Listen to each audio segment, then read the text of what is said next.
Last night's tumultuous weather had people in parts of Green Country running to their basements. Buildings ripped apart as a tornado tore through Owasso. And a torrent of hail battered the state, causing damage to buildings and vehicles. 2 Works for You takes a tour of the areas hammered into rubble by the savage weather. You're watching 2 Works for You at 6.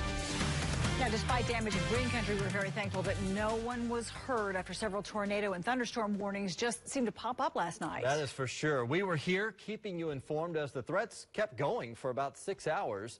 And just to show you the full perspective on the spread of the storm, the video on the left here shows a shelf cloud moving through the area, which is so big it just never seems to end. There's also an aerial view and heavy rain sweeping through downtown Tulsa. Now, we have team coverage for you tonight, showing you even more of the damage throughout our area. 2 Works for You reporter Darcy Jackson is live in Owasso, where an EF1 tornado touched down. Darcy. Yeah, Karen, Brian, everywhere you go in this Owasso community off 106th Street North, you can hear the sounds of chainsaws and scrap metal moving. Neighbors say many call this damage a daunting cleanup, but they call it a blessing. I was feeling blessed yesterday, too, but more today, probably. Among the debris, miracles can be found in Carl Post's backyard, from their dog who survived the storm outside to even the bird's nest left untouched in a split tree. I lived in Oklahoma a long time, my whole life. It's my first tornado.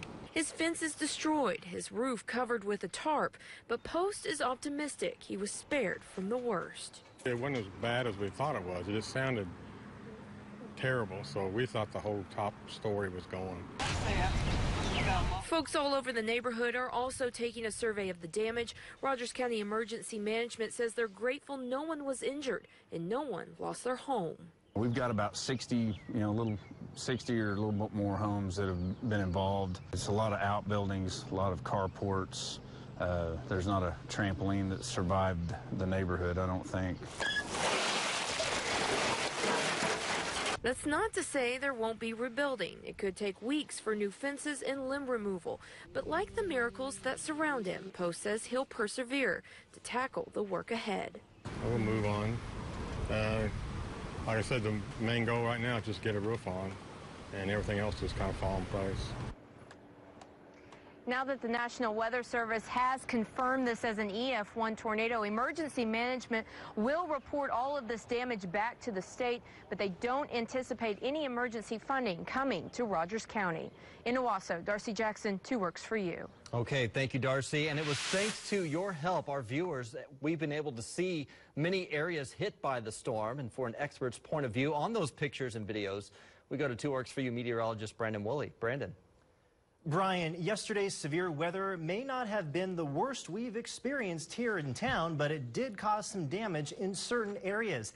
Take a look at some of our viewer pictures in Owasso. This building was demolished by the tornado. Those strong winds in excess of 100 miles per hour just ripped it apart. This shows some of the hail we received. Of course, the diameter of the hail was much bigger in other locations, between 1 and 2 inches. This was about the average size for Green Country when the storms moved through yesterday afternoon. This ominous-looking picture here, this was from a viewer in Owasso, taken from a neighborhood showing the tornado. Nancy, our viewer there, was in McAllister when she sent us this one. It's a shelf cloud moving over the city. Now, a shelf cloud is located along the leading edge of a thunderstorm. We thank you for all of your pictures and videos yesterday. You can always send us your pictures and videos to weatherpics@kjrh.com. Tweet them to us and also post them on our Facebook wall. Other parts of Oklahoma also pounded by that severe weather. Take a look at the damage in Kingfisher, where baseball-sized hail just annihilated everything in its path. Cars ended up with massive holes in their windshields. You can see it there, the dents there, the size of your fist. Homes and businesses' windows completely smashed out. The neighbors say that the hail was even larger before it blasted into the ground and started to melt. And continuing our team coverage, it is a mess in parts of Owasso. The area seemed to be hardest hit last night. Several people reporting damage to their property as they were just pounded by that EF1 tornado. 2 Works for You mobile meteorologist John Haverfield is there live where a tree was uprooted. John? Yeah, Brian, we are standing right where the tornado came through yesterday afternoon near the intersection of 106th Street North and 172nd East Avenue. As you can see behind me, this is a part of a shed that was just down the street. As you can see now, completely wrapped around that tree. And to give you the picture of the strength of the tornado, officially an EF1 with winds 90 to 100 miles per hour.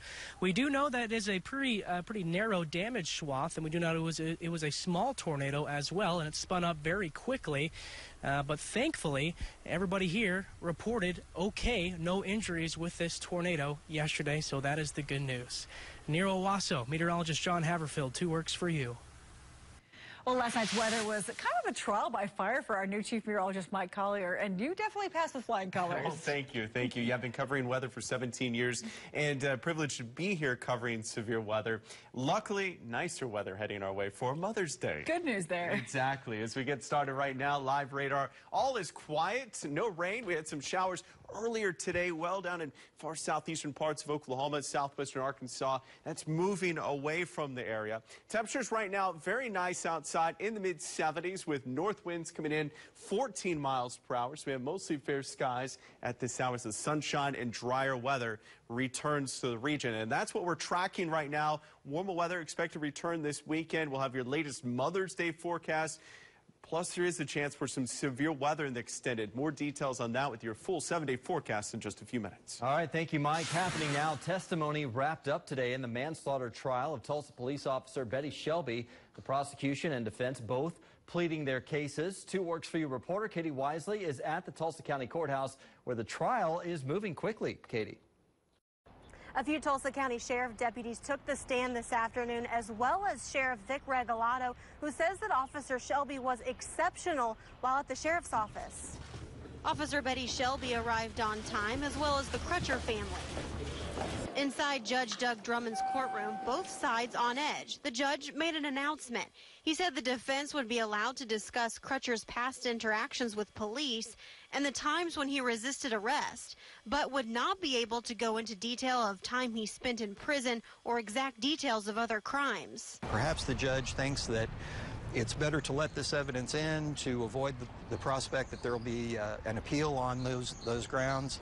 Tulsa Police Homicide Detective Sergeant Dave Walker took the stand. He told jurors he heard through the media that District Attorney Steve Kunzweiler filed charges against Officer Shelby and did so before the report was complete. They had an affidavit that showed probable cause. The charges were filed. I think it was all proper. He said he was angry and felt disrespected. The state fought back, saying the district attorney's office had the dash cam and helicopter video, plus all of the statements from the officers on scene September 16th. The fact that the police department was not necessarily in the inner circle, well, you know, it was one of their own that was being charged. Sergeant Walker testified that this helicopter video was enhanced to make it more clear. I'm not really sure from the videos I've seen what Mr. Crutcher's hands were doing, whether the windows were open or closed. A Tulsa police DNA analyst was next, stating that it's not clear if someone reached through the car window because the DNA swabs of the window showed nothing. That is damaging to the defendant's case. The defense plans to bring multiple witnesses to the stand who claim they called 911 before Officer Shelby arrived to the scene.